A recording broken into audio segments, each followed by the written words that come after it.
हमको प्रधानमंत्री बना देंगे, हमारे देश का काला धन जो विदेश में जमा है उसको एक एक रुपया लिवाकर इस गरीब जनता में बंटवाएंगे, छोटा बड़ा उद्योग खोलवाएंगे।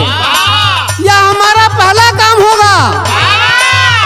कश्मीर के धरती से जो लोग पाकिस्तान में भगा दिए गए हैं उनको वापस उनको कश्मीर की धरती पर बसाने का यह मेरा पहला काम होगा। यही बात पे जनता तो प्रधानमंत्री बना दे, लेकिन कई रुपया आयल और कई मन लिया के वापस बसावल गई है। हमके पीएम देबा बनाई पहले काला धन मंगवाई,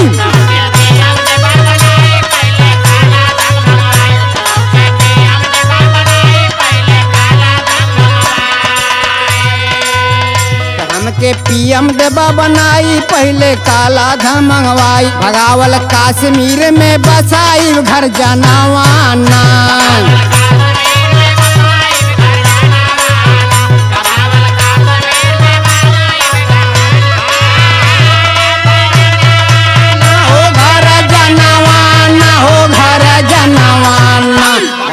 कश्मीर में बसाई घर जनावाना।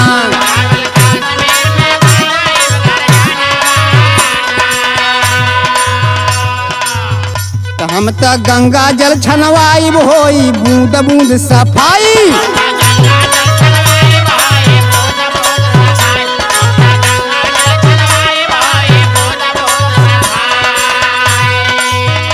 हम तो गंगा जल छनवाई होई बूंद बूंद सफाई, स्वच्छता के हम चलाई अभियानवाना।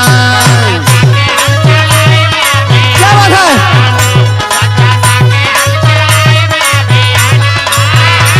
अभियानवाना हो अभियानवाना हो अभियानवाना, स्वच्छता के हम चलाई अभियानवाना।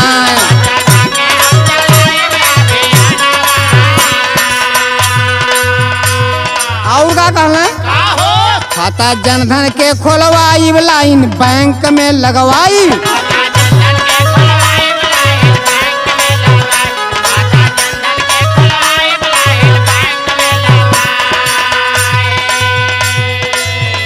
खाता जनधन के खोलवाई लाइन बैंक में लगवाई, 15 लाख भेजाई जन जन के घर जनावाना।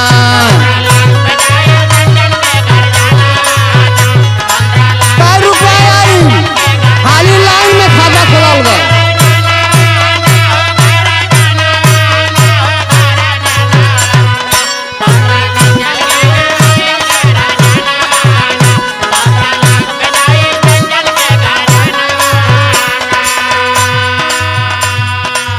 भोरहरी के बेला में पुलवामा के धरती पर 20 जवान सोई हुई नींद में मार दिल गई। जब देखले जा तो बहुत बड़ी भूमिका बनौले। का बनौले?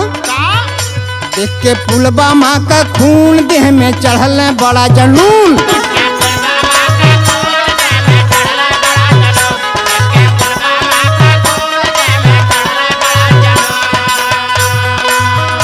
देख के पुलवामा का खून देह में चढ़ना बड़ा जनून, एक के बदले नाही 10 अइले गर्दनवाना।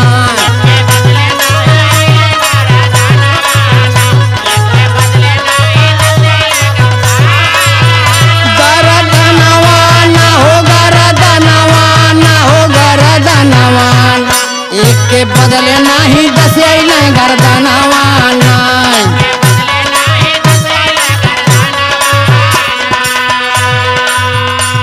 असली बात यही है, देखा अगर अपन भलाई लोगन चाहा तो यही पे जुट जाए।